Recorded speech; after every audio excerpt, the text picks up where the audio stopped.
This video here really is a bit of an update in respect of a revised version of CronusMAX called CronusMAX PLUS, and that's the device there.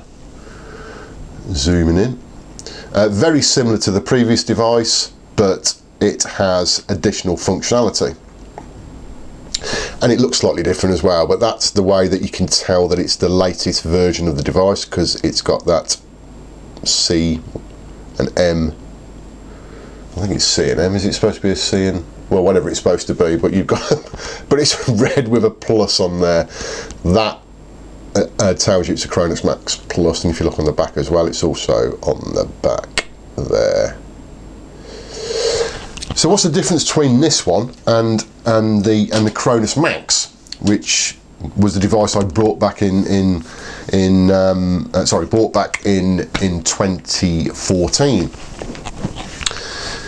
I won't go through all the differences, but the core difference, without a shadow of a doubt, has been around the cross-play facility.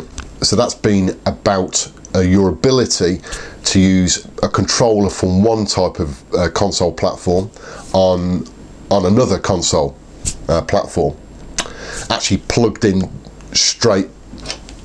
effectively straight to this device. It goes straight to the console, so not specifically using a PC in between. You can use a PC between that and your console and the controllers, but that gets a bit messy, or it can get a bit messy. It's not as convenient, and not everyone's got PCs or laptops or whatever next to their gaming rigs.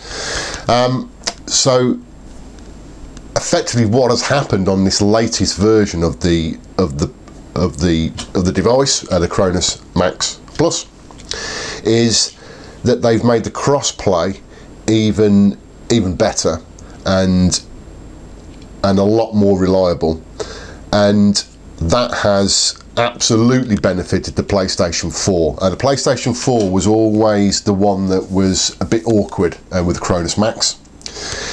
There was partial cross-play compatibility.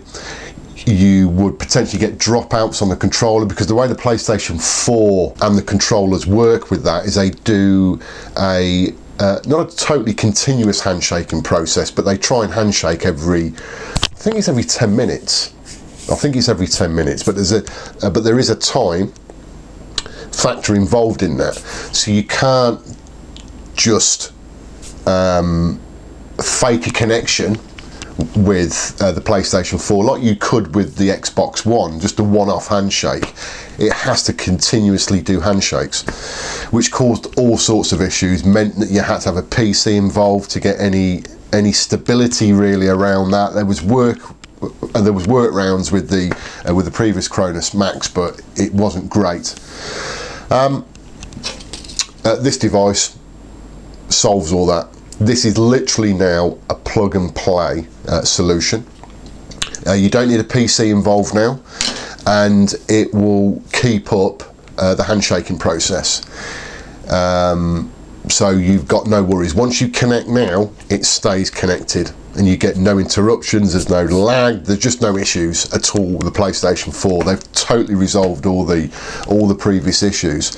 And the same principle now works across all the platforms. So whether it's an Xbox 360, PlayStation 3, Xbox One, including the PlayStation 4, and any type of controller combination around that, it will be so much more stable now, and without the need for a PC.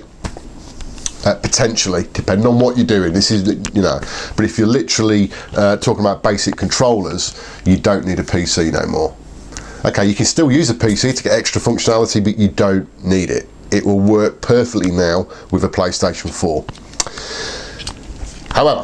However, what you do need to make that work properly is use the USB hub mode. So what you actually have to do to get all this to work properly now is that you go and buy a little mini hub, something like that I've bought off eBay. Cost me, I don't know, £4 or £5, very cheap. And effectively what you do is that you permanently connect up the original controller, so it's got that link, and then you plug in your aftermarket controller. or whatever controller you want from another console. And you leave them permanently connected, job done. You can do it all via Bluetooth as well if you really want to. You can put a Bluetooth receiver in this if you've got a Bluetooth wireless controller that you want to use. So you've got that full flexibility as well. I would suggest to always use wired, because you'll reduce or minimize any lag. If you start using wireless and Bluetooth, you will, in my opinion, undoubtedly introduce a level of lag. So it's always better to have wired controllers, in my opinion, especially if it's for fighters. I had a version 1 of the CronusMAX, which means that I can only upgrade it to a certain level of firmware. If I had a version 2, this is version 3. I think these are classed as version 3. Yes, it's model 3. So this is the absolute latest version. If you had a version 2, you could upgrade to the firmware that's on this device to enable you to have all this extra functionality that I'm going on about. So you wouldn't have to actually change the device. Because I had a version 1, I couldn't do that. Yeah, if you've got a version 2, you'll be okay. You can go to the CronusMAX.com. is their formal website, their official website, and there's all sorts of tools on there that you can use and download, etc. But you can update the firmware. So depending on what version of the original CronusMAX you've got, you may not have to repurchase a new version of the CronusMAX. But to be honest, I mean, these, even if you've got version 1, I don't think it's a major issue. These devices are just under £40 delivered in the UK. If you go on to the CronusMAX.com website, there's a section on there called retailers, and that will list you all the official retailers that sell this device. I actually bought mine specifically in the UK from ck3.co.uk, and their service was absolutely awesome. I ordered it one day, it came the following day. Very, very efficient. And like I said, really for the price, it's not a major amount of money, and it can save you a lot of cash, in my opinion, if you want to use controllers that you've already got. You don't have to reinvest in controllers. I'm thinking more specifically there about steering wheels, although steering wheels is slightly limited support there because you haven't got any force feedback compatibility yet, and I don't think they'll ever get that, to be honest. But I'm thinking more about fighters. If you've got your favourite joystick that you want to use on your PlayStation 4, or you want to use on your Xbox One or whatever, this gives you the facility to do that. And a lot of people can spend a lot of time on a high quality joystick. And actually something else that I found with the CronusMAX Plus is it has given me high compatibility with joysticks.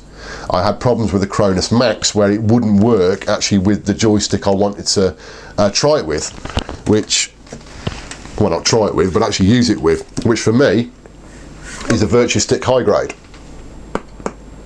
I'm sure many of you have seen these joysticks.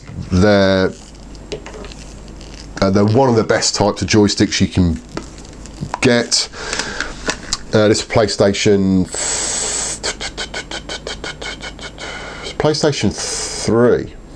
3 version. Yeah, PlayStation 3 this is compatible with the PlayStation 3. I was bought out for the PlayStation 3. I wanted to use the PlayStation 4. It wouldn't work with the CronusMAX. It would not recognise it. It works absolutely fine with the CronusMAX Plus. First time, bang, straight in, works. So it looks that they've increased or opened up compatibility with peripherals as well, which is a bonus. But for £40, it is an absolute no-brainer.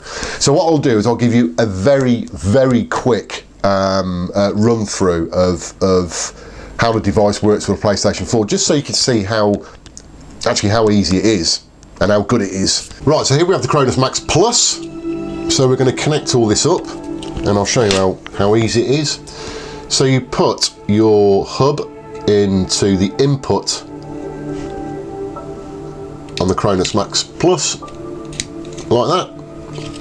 You put your controller, and this is your PlayStation 4 controller that it needs to handshake with, into the hub, like so.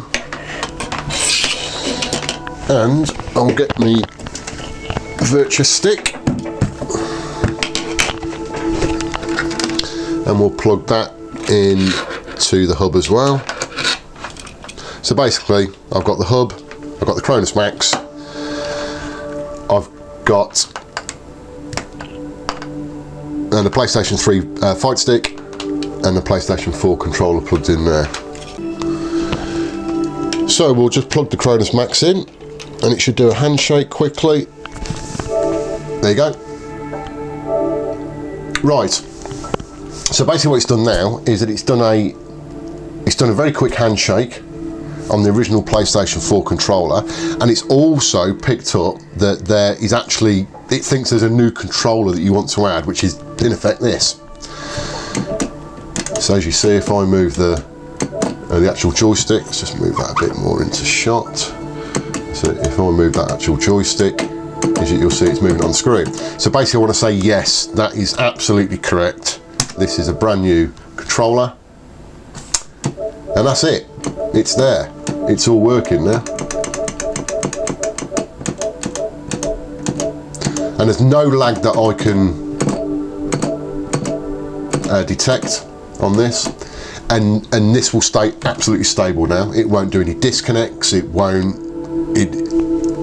just keep working.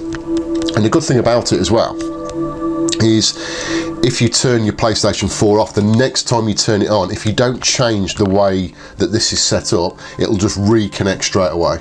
So it won't pick up the fact that you've got a new controller or controller there. It'll just keep working with your joystick or whatever controller that you've connected via this method. So we'll just make sure that all this works. Round 1, fight. It'll just work.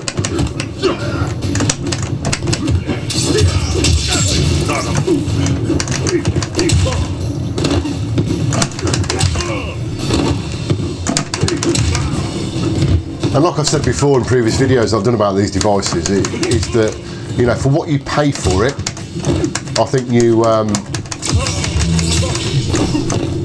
fairly quickly make it worth its while. You know, because you can use older joysticks that you don't want to get shot of, basically. You know, why should you